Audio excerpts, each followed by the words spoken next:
Yes, good morning, good afternoon, good evening. Welcome back to Football Heritage TV. It's been such a slow transfer window for Spurs that these transfer shows, live transfer shows about all transfers are actually keeping me sane. I don't know about you lot. I'd love to say that we were the star of all of these transfer shows, but it's been very slow for Tottenham. But it's been a very busy and very exciting transfer market for many clubs out there, for many players moving, for many fans. And lots of deals are going in thick and fast, and clubs, especially the big boys of football, are starting to get their players in ready for pre-season friendlies, something which is escaping my team, Tottenham Hotspur. Oh dear, Tottenham, come on, let's move. Chop, chop, chop. Never mind. What are we going to talk about today? We're going to have a look at Ornstein, Romano, Plettenberg. We'll have a look at Ben Jacobs. We'll have a look at all of the likes, as we know that Liverpool have this morning reached a total agreement to sign Hugo Ekitike. That deal is going to be done. A player who I think is very talented, a very, very talented player. And I think he's going to do really, really well at Liverpool. But that's Liverpool. What has happened? Marcus Rashford. Now, this is a player that divides opinion on all fronts, doesn't it? On ability, on attitude. Is he liked? Is he not liked? But he's got to move to Barcelona.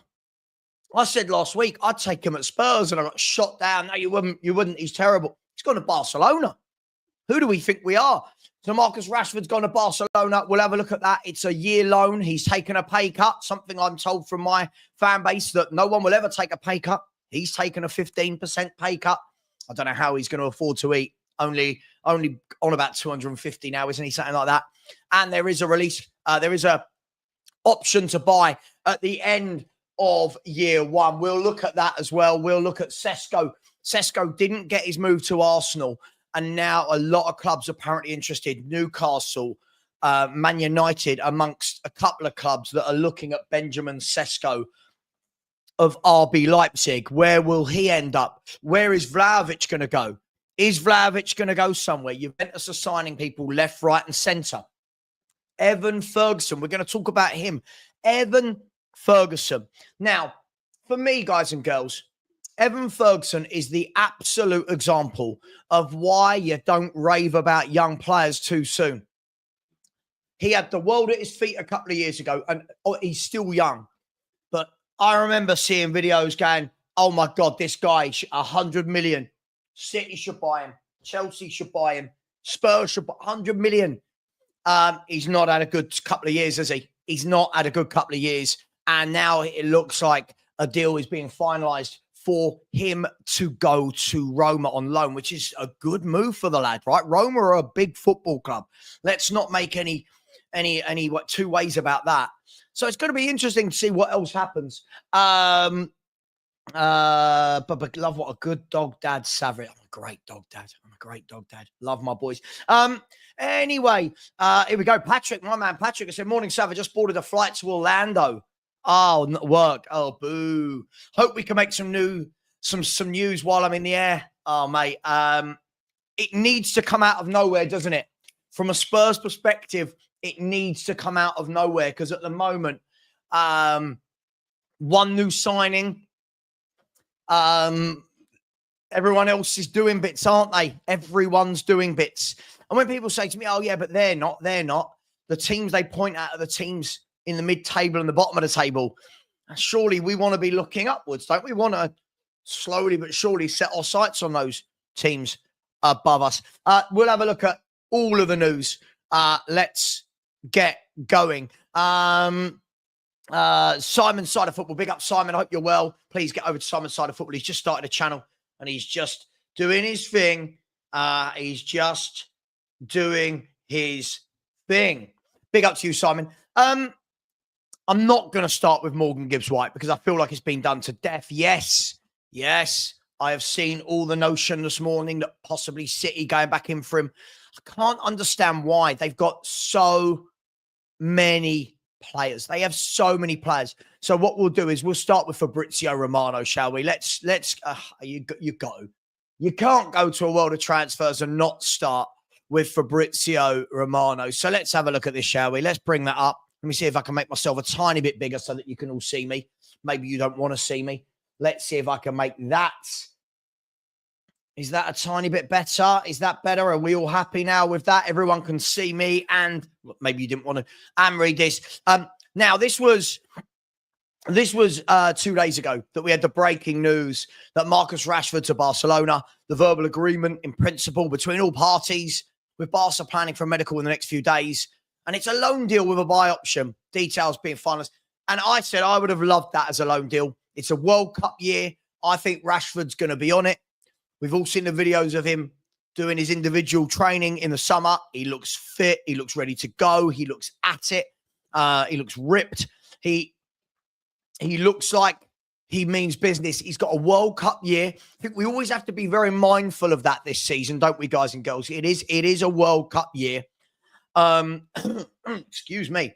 It's a World Cup year. So some of these players will be having that in the back of their mind. I want to play for England. I want Tuchel to pick me at the end of this year. I need to play. Is that at my current club? Is that at a new club I need to go to? But Marcus Rashford has joined Barcelona on a 1-year loan. And as we scroll down here, we'll get back to him in a minute. This is interesting. Just quickly, for any of those that watched Leyton Orient last year, that MLS side Charlotte FC are pursuing QPR striker Charlie Kelman as they look to replace Patrick Aguiman. Now, this is really interesting because I went to see Leyton Orient last year and Charlie Kelman was the top goal scorer. He did score the goal on that day, and I believe he was the top goal scorer in the league, if I'm not wrong. Yeah, he was the top goal scorer in the league. So that's an interesting one. But let's move away. Let's have a look, shall we? Here now, this one straight away. Tottenham Hotspur vibes. Tottenham Hotspur vibes. Here he is, Nick's best mate. It is Emerson Royal of Barryville. Here he is. He says, understand that Besiktas are set to offer a loan deal with a buy option for Emerson Royal. Talks to follow with AC Milan after player given initial green light to make the move. Well, it looks like his move to Milan has gone really well for him. That in a year, they're getting rid of him already. Let's be honest. Good luck to the lad. But he's a terrible footballer, isn't he? I remember the AC Milan fans were all saying this is the worst player they've ever seen in a Milan shirt. So you have to laugh. But good luck to Emerson Royal. I think now he's starting to tumble down and go to his level. I cannot believe he played for Spurs. I cannot believe he's played for Milan and Barcelona and Brazil. This man's CV is just, I don't know, it just feels really, really false to me. It just feels really, really false to me. 1 second. Who's doing this? By the way, busy week this week, people, because the Spurs 5 does go live. The Spurs 5 does go live this week. So there's a lot going on. Hang on. Somebody sent me a link that doesn't work. 1 second. We're in.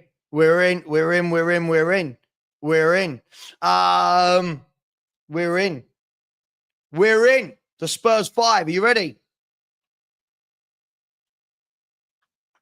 The Spurs 5. We're good to go. Boom. Shaka laka. Big up and Sean if you are watching. Sorry, bear with me 1 second, everyone. Bear with me. I'll call you after and we'll add the sorry, 1 second. I'll call you after and we'll add the bio. Wicked. There you go, guys. It's going to be a good show. I know it's being met with a lot of resistance. I know there's a lot of people out there going, oh, arrogant, calling themselves the Spurs 5. It's just a bit of football. It's just a bit of football, guys. That's all it is. It's just a bit of football. I'm not sure why people are so angry. I saw a video this morning where some guy said I was a freak and said that I needed an emergency beating. When you think, I don't even know this person, but okay, I'm a freak. Anyway, so Emerson Royal moving to Besiktas. Nick, stick that in your pipe, mate. Stick that in your pipe. Your boy is terrible. He's just being moved on and moved on and moved on. Nobody wants this guy. Big up to all of you. He is, but when he's on it, he's on it. And I thought he was excellent for Villa back end of last year. Flick will get the best out of him. He's better than anything we've got. When we're turning down players like Rashford as a fan base, we have to ask questions. Won a trophy before, son. Absolutely shameless. Let's have a look. Let's move down, shall we? So that was only 26 minutes ago. What else this morning? Here we go. So Ekitike in Liverpool is done. There's Fabrizio in all his glory. There he is. Here we go. So you'll see there, breaking news. Hugo Ekitike to Liverpool. Here we go. Deal in place for over 90 million euros, potentially reaching 95. 6-year deal for Liverpool Football Club. 6-year deal. Hugo Ekitike. 6-year deal. Let me know in the chat, guys and girls. What do you make of this? Liverpool, I think, needed a striker. And rest in peace, obviously, Diogo Jota passing away sped up the process, unfortunately. But I think they were after a striker before. Darwin Núñez looks like he's off to Napoli. What do you make of this lad? We played against him twice this year. What do you make of this? Is this a good signing? Are people going to expect too much of him too soon? By the way, Machina Joe said Hazard and Coutinho are the most expensive flops in Real Madrid and Barcelona history. We'll see what Rashford does. Sure, but Marcus Rashford's a loan deal, isn't he? So I'm not sure what that's got to do with anything. He'll be fine, Marcus Rashford. He'll score goals. He'll score goals in La Liga. He'll score goals wherever he plays. He's a good footballer. Flick will get the best out of him. Good player. Good player. I think we write off top players too quickly. Where are we? Alfie always said, I'm looking forward to the Spurs 5, but I hope it doesn't get too personal between Sean and Lubo. Only joking. I know it'll be a major success. Yeah, listen. It will be good fun, man. It will be good fun. And I think we've got to get to the stage where people do realise that this is football. I've never seen so many people so angry and upset at other content creators. I've never known it. As I said, I watched the video this morning where someone said, oh, Savva did an emergency meeting. The only thing he needs is an emergency beating. I thought, what? Like, who is this guy? All some of these people do is complain about me and other YouTubers. Just complain about us. You've got your own YouTube channel. Make the content. Why are you so bothered about us? Make your own content. Watch it. We'll transfer people over to watch your channel. But instead, it's these horrible people. Honestly, anyone who knows me will tell you I'm not a horrible person. It just gets all a little bit silly for me. All a little bit silly. Yeah, I always enjoy roasting Wolfie. It's always good fun to roast Wolfie. Yeah, it's always good fun roasting Wolfie. I do enjoy his company. He's a great guy, by the way. And you've got to remember, a lot of it is persona on YouTube and yada, yada, yada. So, Hugo Ekitike. Let's get some comments in about Hugo Ekitike. Brett has said, these clubs smashing it in this window are frustrating me. Like, I know we're not going to get the cream of the crop, but come on, do something.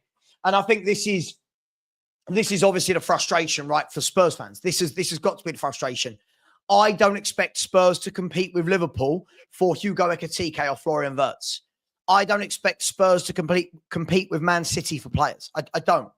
I'm not expecting Gyökeres to pick Spurs or Eze to pick Spurs over Arsenal. What I am expecting is get your realistic targets and move on them. Now, you could say we did that with Kudus. You can also say we did that with Morgan Gibbs-White, and we'll talk about that a little bit later. But yeah, absolutely. I think there's a lot of people getting very... I think the word is frustration, right? I think we're all frustrated. I think we're all frustrated Spurs fans, right? But yes, there is still time to go. And listen, this, as I said to Kate last night on the Spurs review, 2 quick signings and all of a sudden, all the noise goes away, doesn't it? You buy a DM and a winger, for example, on the left, and suddenly we go, oh, team looks much better, doesn't it? Oh, great signing, Spurs. Well done, Levy. Well done, Enoch. Well done, Vinay.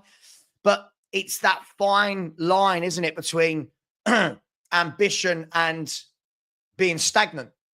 And at the moment, it's very, very stagnant. But thank God for Thomas Frank. Thank God for Thomas Frank. Oh, my gosh. Got something stuck in my throat. I don't know what's going on. Oh, that's good. Okay, yeah. Oh, wicked. We'll get Blue Brother on. Love it. Charlie. I love working with Charlie. Here he is. A lot of reports today that Man United are Sesko. We'll get there in a minute. But yeah, let me know what you think about Hugo Ekitike to Liverpool. I think he's going to score goals. I think year one, I think he needs to find his feet for sure. I do think that he'll be a success in the long run. What he has got, I think he's got tremendous, and we saw it against Spurs. He's got tremendous hold-up play. Very good with his feet, holds on to it, brings others into the game. Really, really good player. Where are we? Let's go down. So Hugo Ekitike to Liverpool, a huge signing for Liverpool Football Club. No, I wouldn't. As I've said, if this boy could finish, he'd be one of the best players in the world. He does everything else brilliantly. Doesn't score enough goals. Gets in the right positions, works hard, brings the ball down well, can run the channels, goes through the centre, good in the air, lays other people in. But it's those moments, and this is the difference to me between top strikers and there. And this is the bracket I put Solanke in as well, by the way. Top strikers, composed. In front of goal, composed. Not saying they score every opportunity, but they hit the target. They make the keeper work. And this is such a shame about Darwin Núñez as a player. There's so much to admire, but finishing-wise, you just can't get on board with it. Elliot said Ekitike is similar to Firmino. Well, what a good player Bobby Firmino was. Again, another very underrated player that fans just went, he don't score many. Yeah, but watch what he does for the team. Sorry. Got to stay hydrated, people. Stevie Edinburgh said a week ago, I heard all the talk of investments and changing RMO. Now a week on, I feel as frustrated as ever. Yeah, but you've got to remember that investment talks don't happen in a week. You've got to remember that, right? As I said last night, would we be this frustrated if the Morgan Gibbs White deal was sealed? Like, if 10 days ago, when we got the here we go, if Morgan Gibbs White had got over the line, would we be this frustrated?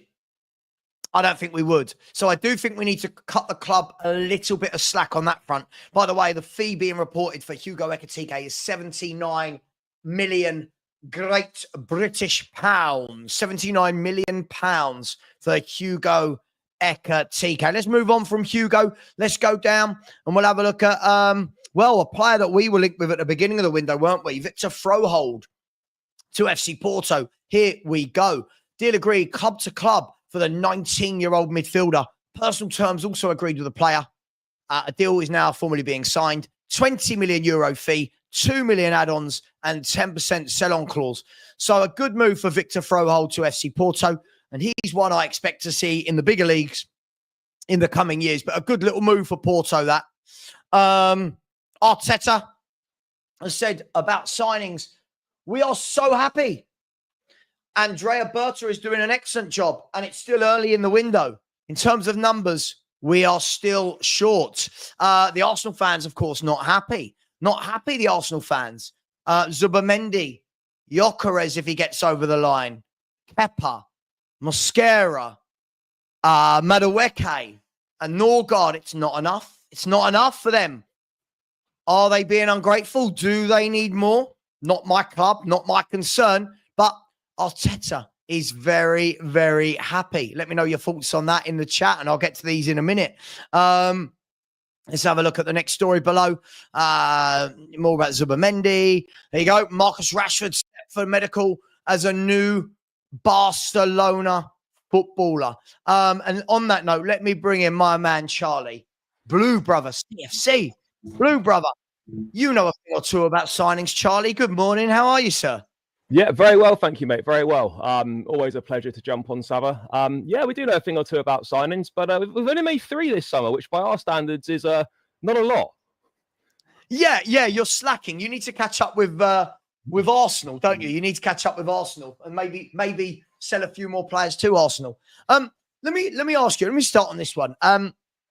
Marcus Rashford always kind of splits opinion, doesn't he? He really, really does split opinion on whether he's a top player or not, whether he's got a bad attitude. He's got the loan to Barcelona. He's taken a pay cut, a £26 million option, I think, at the end. Isn't this a good move for all parties? What do you make of this? Yeah, look, I think Rashford definitely divides opinion. I think he's painted very badly by the media in this country. Look, for sure, there's been issues at United. We don't really know what's gone on behind the scenes and stuff. I think it's fair to say that he's probably been advised quite badly at points during his United career. This is a great move for him. You know, I'm always a fan of footballers from like British players going abroad, trying a different country, trying a different league. I think it's a really important thing to do. We see so many players from other countries coming here to do it. Very few going the opposite way, but I think this will be a good move for him. Yes, he's going to be competing with Rafinha, with Lamine Yamal and whatnot. You know, he's not going to go straight into that team, but he'll play minutes. And I think, you know, just getting out of the limelight of Britain, getting out of that Man United bubble, the scrutiny constantly on him, I think this will be a good move for him. And look, don't get me wrong, you know, he's not had a great last couple of years, but when he's playing at his best, he is a very good footballer. You know, what was it, 2-3 seasons ago, maybe slightly more, he scored 30 goals in all competitions. That player is still there. It's just got to be unlocked. And maybe playing with Hansi Flick, maybe a different style of football and whatnot, just a different environment could be exactly what he needs. Do you know what's interesting about it? First of all, it's interesting that there's nearly 500 in here and only 96 likes. I mean, let's sort that out immediately, what's guys. That about? That's like Solanke conversion rate. Solanke conversion rates. And second of all, please do subscribe. If one of my mods would put Charlie's link in the chat, great content creator and somebody I like to call my friend now. My friend. Oh, friend. Please subscribe as well. But yeah, it's interesting, isn't it? Because if you remember the PSG game for Villa, this the one that they nearly came back and got the draw with PSG. He was unplayable. PSG couldn't cope with him in that second leg. He destroyed them. That Marcus Rashford is top, isn't he? He's a top footballer. Do you think Flick will get the best out of him? Do you think he'll get game time? Yeah, he'll definitely play. I don't think Barcelona would have sanctioned this move if they didn't have plans for him, if he wasn't going to play. He's going to have to work hard to get into that team because you know how good that front three is of Lamar, Lewandowski and Rafinha. But Rashford's versatile. You know, Lewandowski's well into his 30s now. He's not going to play every game next week. He could play down the middle. You know, they've got options now. And that's the most important thing in modern football is just having multiple different options because Rashford can play wide. Rashford can play centrally. It allows you to maybe move Rafinha. Rafinha could play a bit more centrally. You could stick Rashford out on one of the flanks. You could not play Lewandowski and play Rashford down the middle. Like what you want as a manager, you just want to have options and throwing him into the mix, into that attack, I think is going to be very good for them.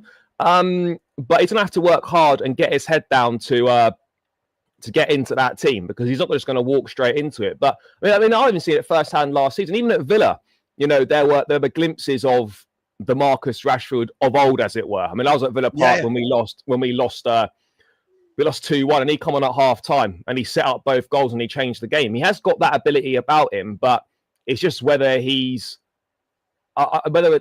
mentally he's there and he's up for it and he's up for discovering his form again. Because I don't know, you see United and him there for the last couple of years. It looks like he's just kind of fallen out of love with the game a little bit. Do you know the funny thing about it though? Is I see this with a lot of the Man United players. So like when people are talking now about Garnacho, when people are talking now about Casemiro, Eriksen, Højlund, everyone's going, oh, they're really rubbish. It feels like there's something about Man United where these good players go and suddenly they're not good anymore. Could it just be that? Is there a Man United curse, so to speak? Are these better players than we're seeing? No, look, for sure. You know, and this is what, like, you know, football fans are very fickle. We both know that. And like people are so short-sighted with their judgments of a player. Like, you know, they'll only, like, you know, someone has a bad season, oh, they're suddenly shit. Like everything else in their career they've done gets forgotten about, and they're only as good as their last season, or they're only as good as their last few games. People seem to have a complete lack of looking at an overall picture when judging a player. Now, I'm not saying Marcus Rashford's amazing, but he's a lot better than what people make him out to be. And I think you look at United right now, and it's a really tough environment for players to succeed in. You know, other than Bruno Fernandes, not really that many players are doing well. By the way, Rasmus Højlund, I don't think he's a bad player. I think there's a decent player in there, and he'll leave and he'll go somewhere else and he'll probably do quite well. But there's something about the environment at United and whatever's going on off the pitch or on the pitch or at the training ground or whatever it is, where players who are talented and have looked really good at their previous clubs go to United, and it looks like their footballing ability has completely deserted them as soon as they sign on the dotted line. So that's got to change, because of a club of the size of United, you know, the top players should be going there, the best players should be playing there, and they should be playing the best football of their careers there. But the reality is that recently top players have gone there and they've just looked a shadow of themselves. Always. No, you're absolutely right. I feel like with United, just before we move on from them, I almost feel as well that there's this kind of expectation from fans, not just United fans, from all fans, that if a player goes to Man United, it's the Man United of old. And I look at a player, for example, let's look at that front three. If I look at Xerxes, Højlund and Garnacho, all three of them are good footballers, right? Now, good. I'm not saying great. All three of them are good young footballers. But for me, that shouldn't be United's three. They should be the three behind a senior three. 100%. Do you know what I mean? Yeah, of course. Højlund should be learning from a Haaland. Or a Kane, for example. United could have maybe got Kane, yeah. Right. But like, Sally, if you said that to me, if you said, right, Xerxes, if you said to me, guess what club Xerxes, Højlund and Garnacho is a front three for, like, I'm not being disrespectful. If you told me that was like Brighton's front three or something like that, I would have believed you, because that's the sort of the quality that is right now. You know, they should be, as you say, the ones that are rotated, the ones that are coming off the bench, the ones that are playing in the domestic cups, the ones that are squad options. You know, if you look, obviously, yeah, I mean, look, Chelsea have been guilty of it as well. Fans constantly looking back at the past. We're not that club anymore. United aren't that club anymore either. But they should be striving to be better than what they are, to be signing better players than what they are. I mean, they are like, I think Matheus Cunha, by the way, and Mbeumo, forget the money they've paid for them. Those are an improvement, and those are two good signings. But the reason they've been able to get those players is because of the history of the club, because it's Man United. That's why they've got those players. Sure. Because if Man United didn't have their history that they've got, those players probably aren't going there. So you got your heritage clubs and stuff, and United falls into that category. United could be shocking, win nothing for years, finish 15th, 16th, 3-4 years on the bounce. But players will always want to go there. Look at Cunha and Mbeumo. Look at Cunha and Mbeumo. Both of them. Everyone going, oh, how could Man U attract players without Champions League football? Well, sorry. How can they attract without any European football? Cunha and Mbeumo. Let's be fair. If they rock up and try and get Sesko, if they've got the money, I can't see why they wouldn't be able to get him. But yeah, let's move on from Chelsea. Now, this is another one. I thought this was an interesting story. This man, and if we're talking about talented footballers that, again, cause controversy and split fan opinion, finally, after what feels like about 8 transfer windows, Charlie, I'm sure it's been forever, we have got the here we go to Galatasaray, and they're going to pay 40 million now, 35 million a year, 10% on future profit, and also a goals-based bonus. And Victor can't be sold to any Italian club for 2 years. So a nice convoluted contract that they've implemented there. I'm going to ask you this outright. Other than Napoli, are you a bit disappointed that we've not seen a talent like Osimhen at a bigger football club? No disrespect to Galatasaray and Napoli, but he is one of the better strikers out there. So are you disappointed we've not seen him? I'm massively disappointed. For one, I'm so glad this saga's over, because I'm so bored of hearing about Osimhen and where he is or he isn't going. He's turned down this money, he wants this, he wants that. I'm just glad it's done and dusted and put to bed. But in a day and age where there's so many top teams that need a top class number 9, and there's very few players that fit that void. You're telling me that a Victor Osimhen at 25, 26 years of age, the only offers on the table he had was Galatasaray and Saudi Arabia. Yeah. Now, what does that say about him? That for me doesn't reflect it. That doesn't for me reflect his quality as a footballer.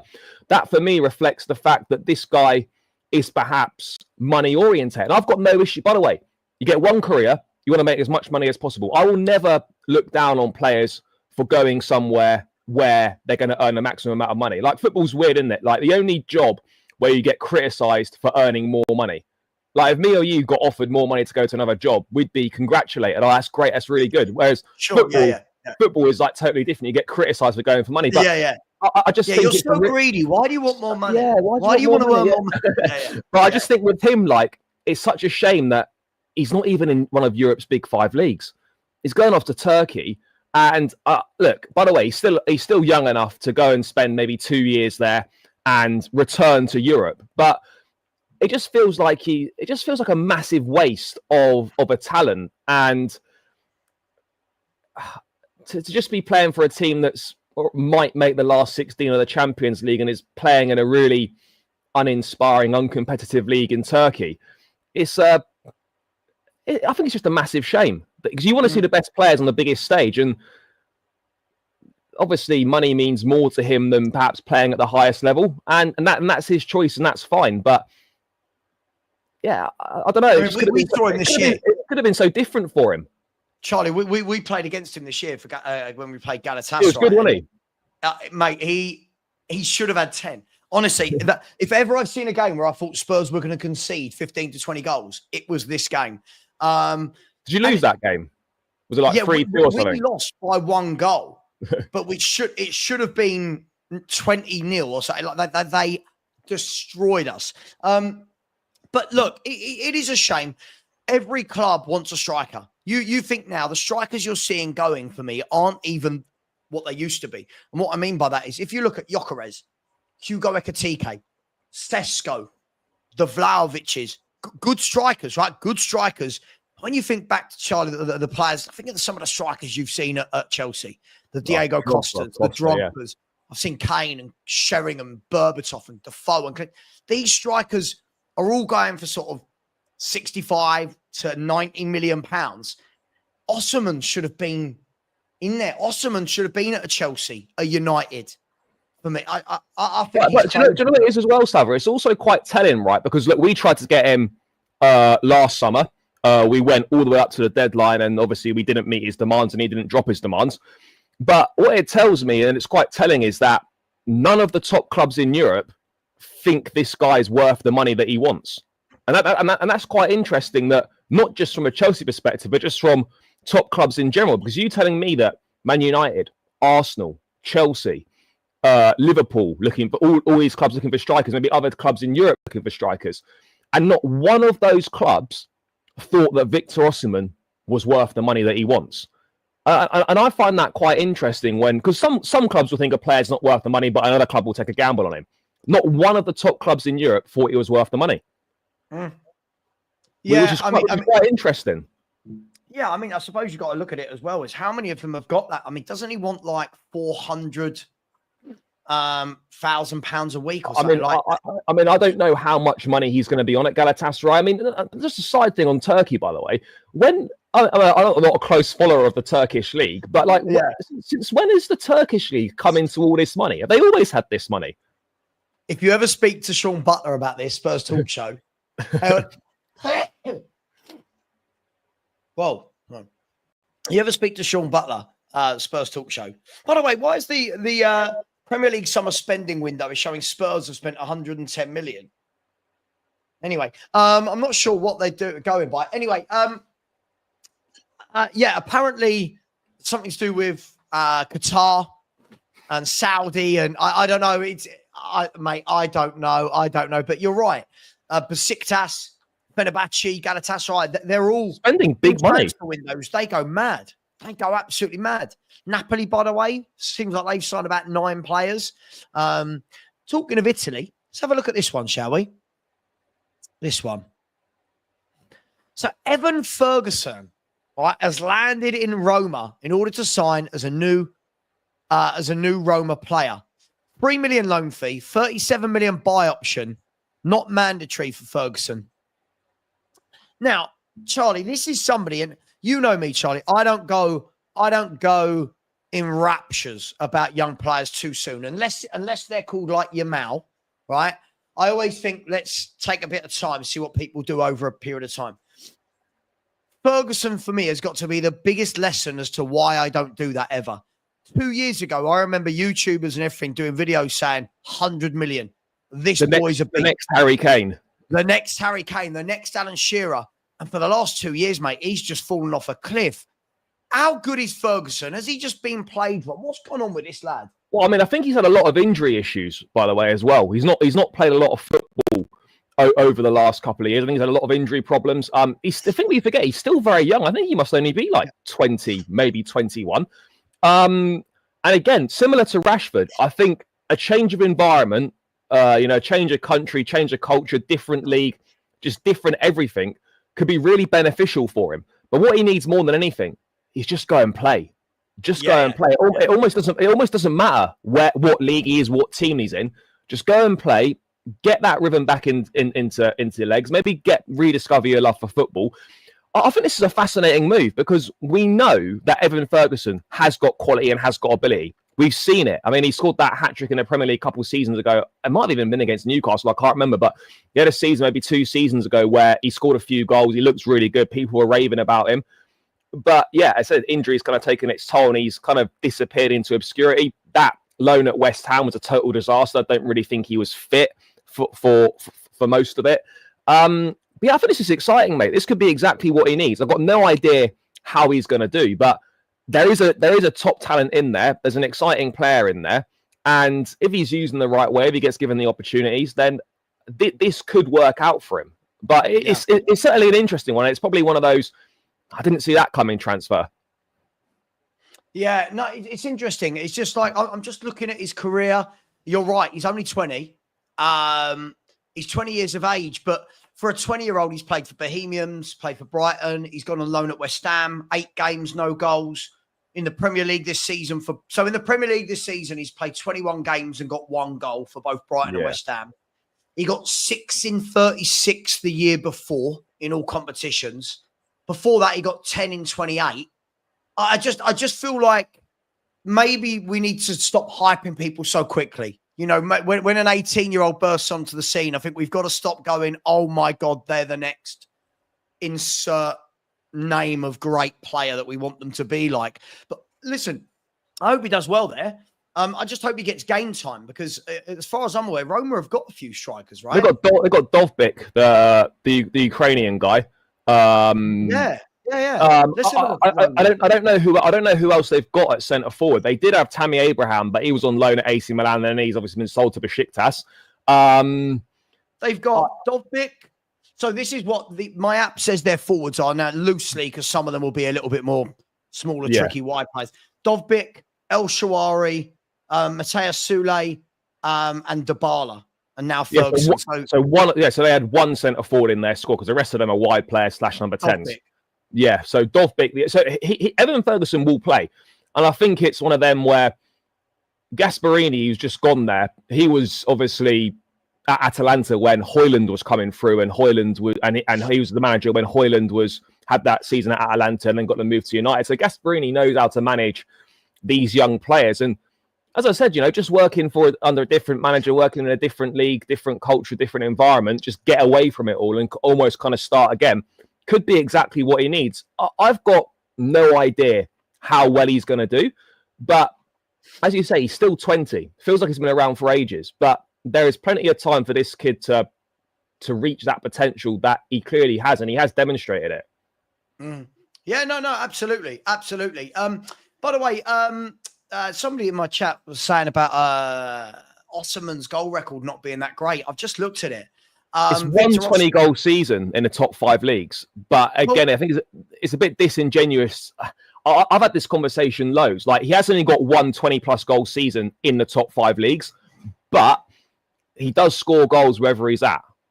But the thing is, when you actually break that down, because that's what somebody said, I think what people have got to take into account is how many games did he play overall in those seasons. So, for example, in 21-22 for Napoli, he played 32 in all competitions and got 18. That's a fantastic goal return. Pretty good, The following year, he played 39 and got 31. The following year, 31 and 17.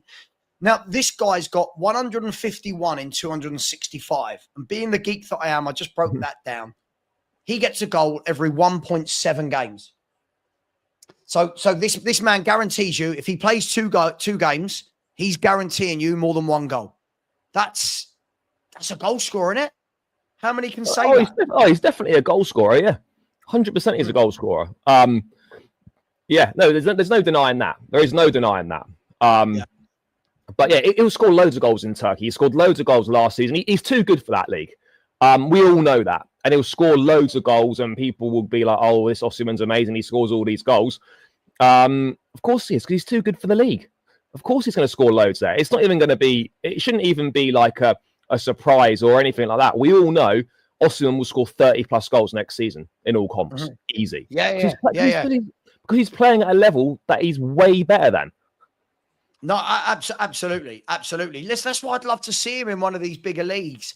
I'd love to get your take on this. This is such an interesting one for me. Let me just go to there. This is such an interesting one. This whole Luis Diaz situation. Ignore the bit there about Federico Chiesa, but this whole Luis Diaz situation.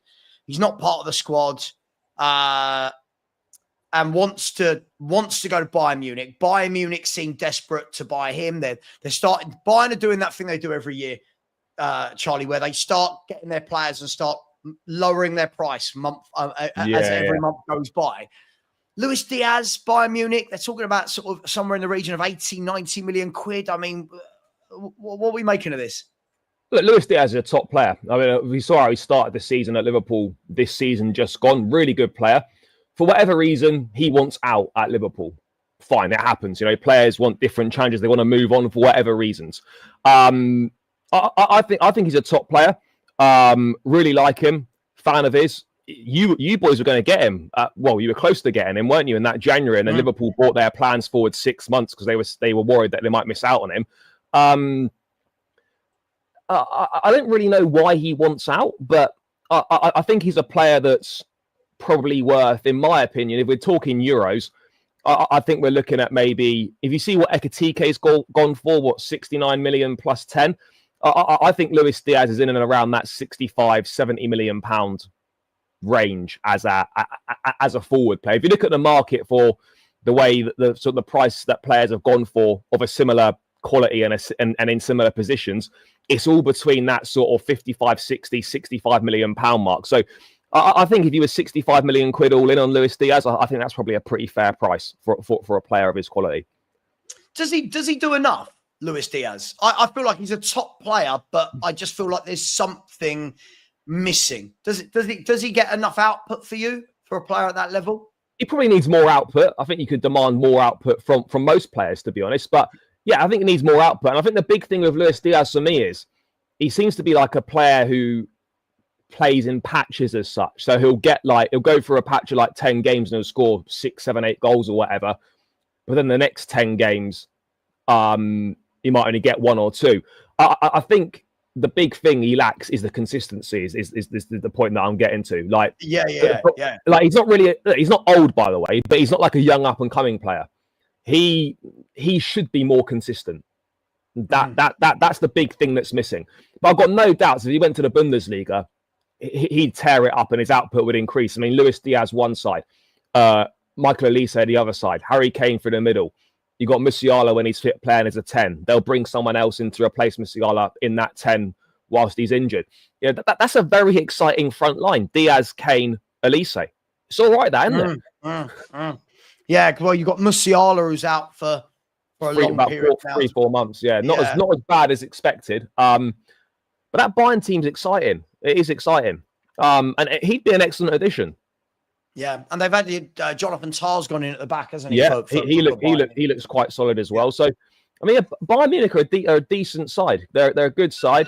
And yeah, you know, I think I don't know whether this move's going to happen or not, but it's probably in Diaz's best interests and Liverpool's best interests, you don't want to keep a player that doesn't want to be at the club. So whether it's the Bayern Munich or whether it's somewhere else, this deal will get done. Well, a player I want to talk about quickly. I know you've got to jump in 5 minutes, haven't you? Or yeah, I've got to go in 5. Yeah. Cool. Just quickly before you do, Guy, the conversion rates are getting slightly better on the likes, slightly better.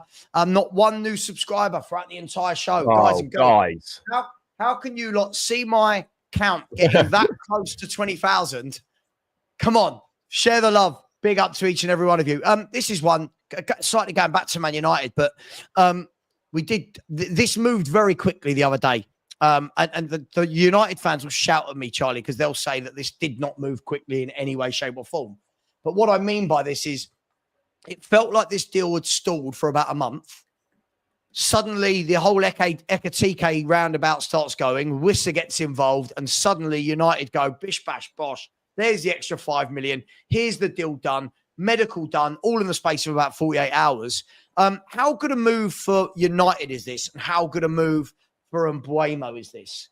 Well, what's mad, and I find it funny with football clubs is, right, United spent 7 weeks negotiating with Brentford for Mbeumo and just paid exactly what they wanted anyway.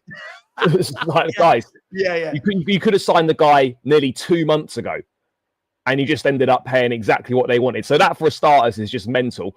But I think what kicked them into gear, because Brentford have always maintained they don't want to sell Mbeumo and Wissa in the same window.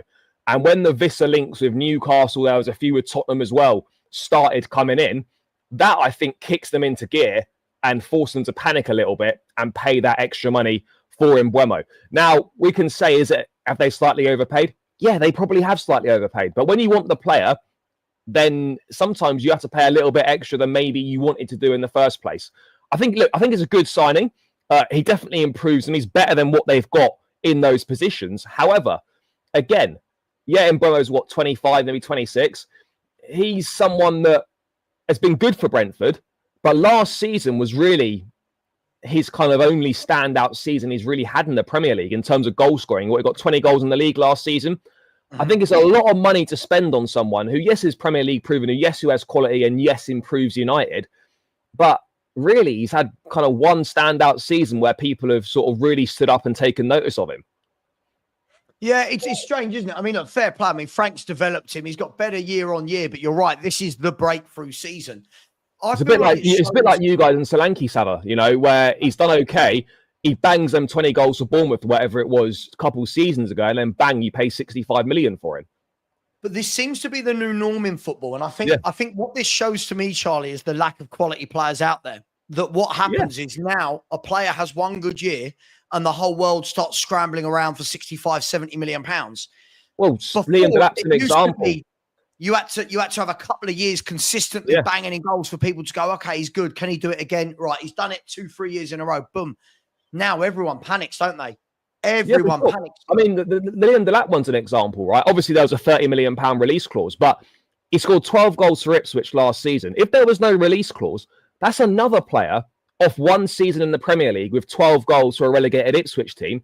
That's probably going for 50, 55, 60 million pounds.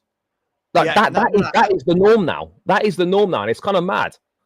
Absolutely. Look, just quickly before I let you go, just Chelsea. Obviously, you're a Chelsea boy with your little FIFA World Club. Mate, world champions. Get the badge in. Get the badge in.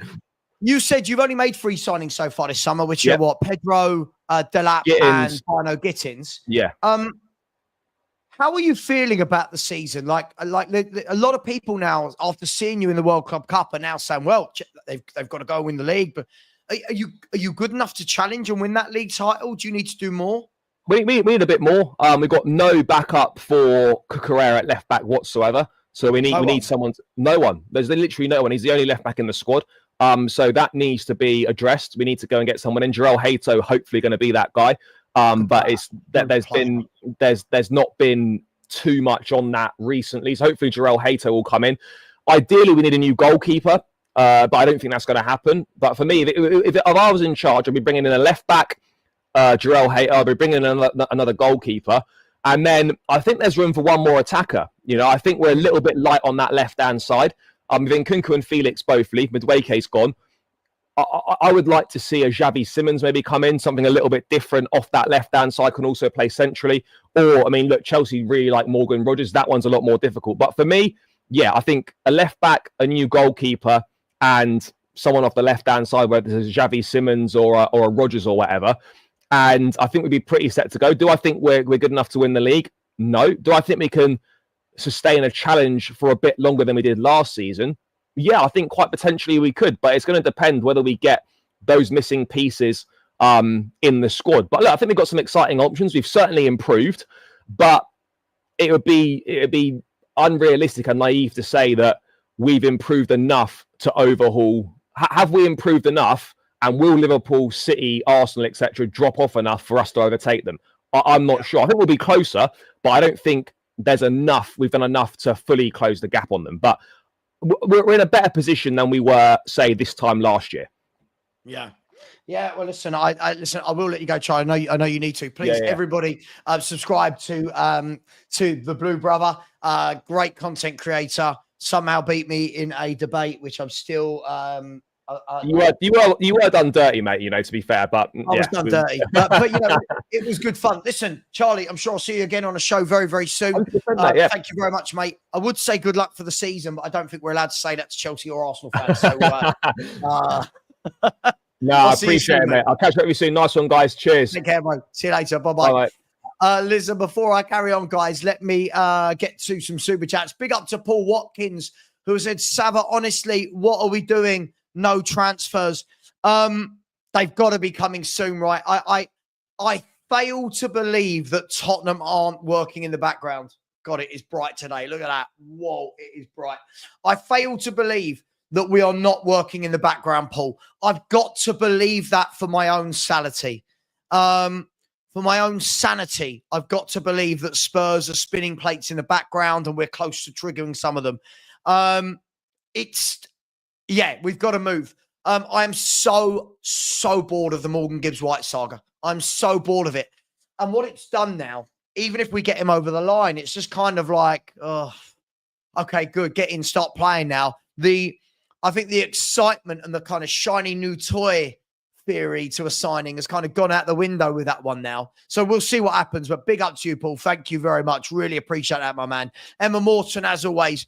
Thank you very much, Emma. Chucking in the super sticker. Really appreciate you, Emma. Thanking you kindly. And Tony Rodriguez chucking in a super sticker as well, keeping the super stickers alive. Big up to you, Tony. Thank you for all your support over the years as well. Thank you very much. And guys and girls, there will be another members-only show a little bit later this week. I'm not going anywhere, by the way. Got another half an hour. We'll be back at 6 p.m. tonight for Savva and Perchi, the What Are We Doing Here podcast, which we always seem to have a little bit of fun. We like calling out people in the chat. So make sure you get involved. And the Spurs 5 does start on Thursday night at 8 p.m. I'm going to put a link into my show later as to where you can subscribe to the Spurs 5. As there's myself, Stel, Sean, Lubo, and Johnny. We will have 2 panel shows for you every week, plus uploaded videos before and after games and any transfer news. So please keep an eye out for that one. Where did I see it? I just saw a really interesting comment that I thought was quite interesting. Someone called Jack Bain, who's slowly going to become the troll of the show, saying, does Savva allow any opinions who disagree with him, or is it an echo chamber? I love this. My channel always gets called an echo chamber, and yet I invite people on to argue with me. Sean and I disagree on loads. Danny and I disagree. Stel and I disagree. Lubo and I disagree. We've created a channel called the Spurs 5 because we all disagree on so much. You can't keep the internet happy, can you? There's just some very miserable people out there. But big up to you, Jack. Thanks for the comment. By the way, some news. Marcus Rashford has just completed his medical, according to all reports and Sky Sports News. And also, West Ham have bid for the Leicester City goalkeeper, Hermanson. So West Ham have bid for Hermanson. Let's see what happens. West Ham, I don't know if their fans are going to think this is quite an underwhelming window so far. Probably very much like ours. Let's go to some of the comments. Let's just see. Actually, first and foremost, let me just see if there's been anything else breaking. I don't think there has. Rodrigo de Paul expected to move to Inter Miami. Hugo Ekitike traveling. I'm seeing a lot of that news. Hugo Ekitike. So it seems like a slow news day so far. It is only midday. Let's be honest, it is only midday. But it seems like a slow news day on the transfer front. Guys, girls, I'm waiting just for that. All of the Spurs news we've had this year has been when I'm least expecting it. And it's normally when my man Ash rings me, when I see Ash is ringing me, he's ringing me to tell me this has happened. He's normally a WhatsApper, but when he phones me, I know that something's happened.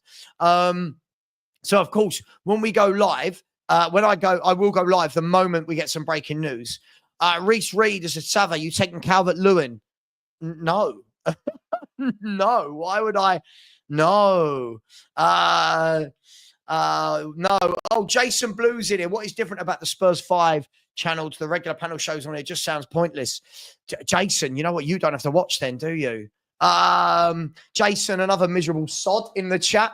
Well, first and foremost, it's a twice a week panel show where everybody owns the channel. So this is the thing. When people like Jason who just can't, again, you lot are told by people out there how YouTube works, and it's not true, right? If I said every twice a week, me, Johnny, Stel, Sean, and Lubo, only on my channel, all the money goes to mine. All the money goes to me. All the views go to me, right? So we set up a channel where lots of different opinions. No one's the main controller of it. We all are. Everything is split, right? I don't know what the problem is. If it's a pointless channel, Jason, you just don't have to watch it. Do you know what? I've never known. I was talking about this at the barbecue the other day. So many people watch YouTube and in YouTube shows, and all they do is moan about YouTubers, yet you watch us. These YouTubers that set up their YouTube channel and they've got fuck all content of their own. So what they do is they just slag off people like me and Sean and Stel. That's all they do. They just slag us off because they haven't got any content. Lee, I will later. We're nearly there. We're nearly there. I need to do a few bits with Sean this afternoon. And then I'll put the link in later and you'll all be able to follow. We'll all be able to follow. You'll all be able to follow. And the first show, as I said, is going to be Thursday night at 8 p.m. Thursday night at 8 p.m.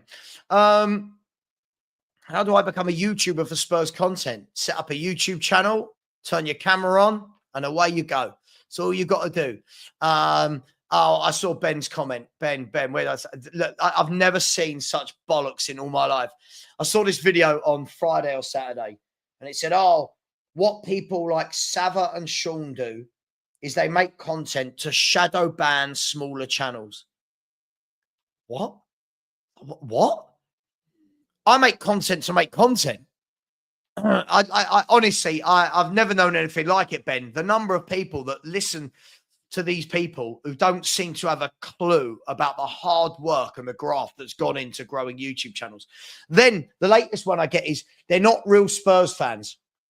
So if we do videos about this player might be signing, have you seen this news? You're now not a real Spurs fan. But the content they do like watching, they're real Spurs fans. No. So what you mean is you prefer their content, right? But we're all Spurs fans. This is grown adults, by the way.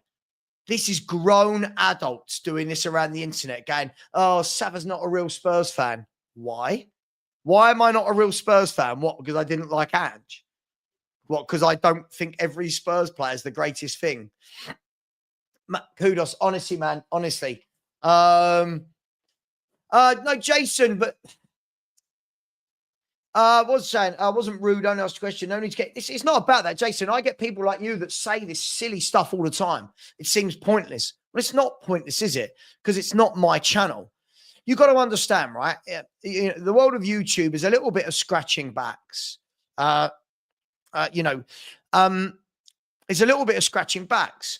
If I if Sean, for example, says, will you come on my channel for 2 hours tonight? Sure. Next week, Sean, could you repay the favor and come on mine? Because you've got to remember that when we're not on our own channels, yeah, it means that, and again, if people are doing it for a living, when they're not on their own channels, they're not generating revenue. And when I see these videos, oh, they're only doing it for money. Well, the YouTube channel is about Spurs. So when it gets big enough to turn it into a business, it's still about Spurs. It's just now part of a business that makes revenue. So these people that are saying it are also building a YouTube channel to get views, likes, and clicks. I'm just all a bit baffled by these people. You know, when I started my YouTube channel, I didn't talk about other creators. I was like, hi guys, here's my opinion on this manager, this player, this transfer, this director of football. These other people start their shows going, hello, morning. Yeah, I've seen Savva's done this and Sean Butler's done that. And all right, cool. Don't worry about us. Why are you worried about us? Worry about your own stuff. Oh, Savva, you know, oh, Sean's racist.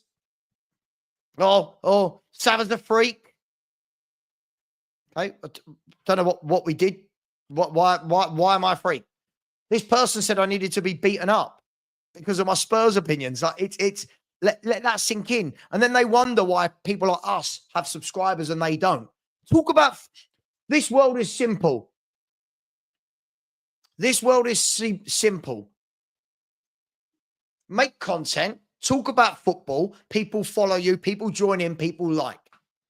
If you just sit there and slag off other content creators, people get bored of that. People see right through that. It's madness. Jack, I said, Savva, you invite other people on to disagree with you. Doesn't mean it's not an echo chamber. You are rude and talk down to people who disagree with you, like you did with Stell and the kid on the Purchase stream. Oh, Jack, come on. Jack, would everyone like to see Jack? Come on, mate. Do you know what? How on earth is it an echo chamber? So what? Because I debate my opinion with people who disagree with me, I'm an echo chamber. I don't think you know what echo chamber means. I'm rude to idiots like you, yes, because you're being a dick, right? You've come on for what was a normal show and you're just having issues in the chat. Fake name, no picture, too scared to come on. Jack, grow a pair of balls. Come on, have your say. That's all you've got to do. Big up to Adam. Thank you very much. Savva's easy, one of the most honest Spurs YouTubers. If his opinions annoy you, go and support someone. It's that simple, isn't it? It's madness. These people are crazy. It's absolutely madness. People like Jack, I find funny, right? I find people like Jack funny. My channel couldn't be, if my channel was it was echo chamber. Why on earth do I have so many different people on who disagree with me? Me and Stella have had loads of rows, right? Loads and loads of rows. Doesn't mean we don't agree on stuff, but we have rows about stuff. Same as me and Danny, same as me and Sean, me and Lubo, me and Irish Dave, me and Jay Rated's been on here, me and Wolfie. Like, what are we doing? What are we doing here? Does everyone just want, I don't know. It's a mad world. It's a mad world. Exactly. I have people like Matt on because what I like with people like Matt is Matt always forgets what he said for the last year in the chat. So whenever he comes on, his theory now that Ange isn't here, have you noticed that everything's suddenly changed? His theory on managers and chairman, everything has suddenly changed. But I do like Matt. He's a funny guy. Hey, it is what it is. All I'm saying is if any of you want to start a YouTube channel, do. But do you know what? Instead of saying to people like me who have spent years growing my channel, hey, could you help me? Could you come on? Sure, of course, I'll help anyone. What they do is when they start and they attack you, you're like, oh, you're using my name to try and get a bit of clout. All right, cool. But they don't even know me. Let's be fair, if my football opinion winds up some of these YouTubers so much, isn't that really sad? Isn't that worrying for them? I hear all the time, I love this conversation. Clickbait. So me seeing Spurs are interested in Zabanyi, and I said Spurs to sign Zabanyi, question mark. It's clickbait. No, it's not. I've asked the question. I've seen the report. Are Spurs going to sign Zabanyi? I've asked the question. I've done a video on my thoughts and feelings on the player and whether or not I see it as a move, what it means for other players. And that's it. Oh, no, it's clickbait. It's clickbait. Why is it? Why is that clickbait? Clickbait would be me lying. Clickbait would be saying, Zabanyi Spurs.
Guys and girls, can you let me know if you can hear me?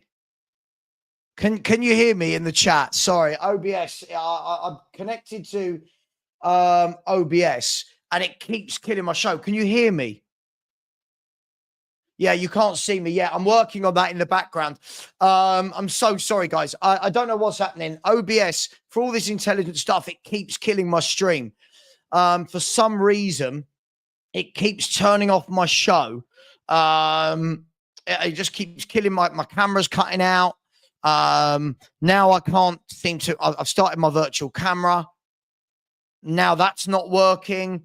Guys, girls, I'll tell you what I'm going to do. I'm going to be back. I'm going to be back later anyway. I'm going to be back later at 6 p.m.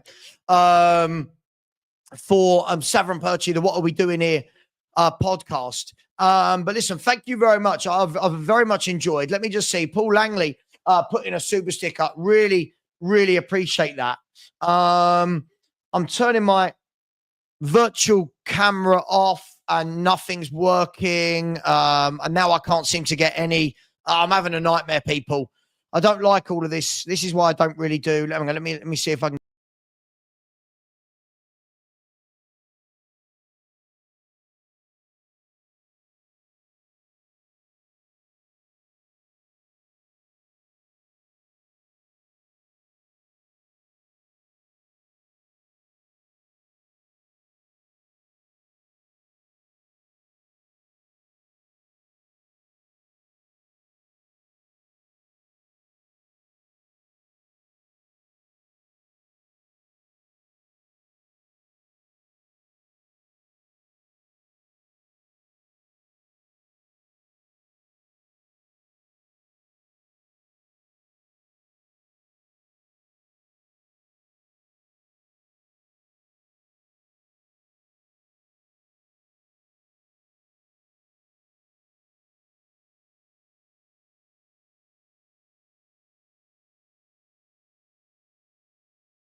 Guys, girls, can you hear me? Can you hear me? I'm having an absolute nightmare here, people.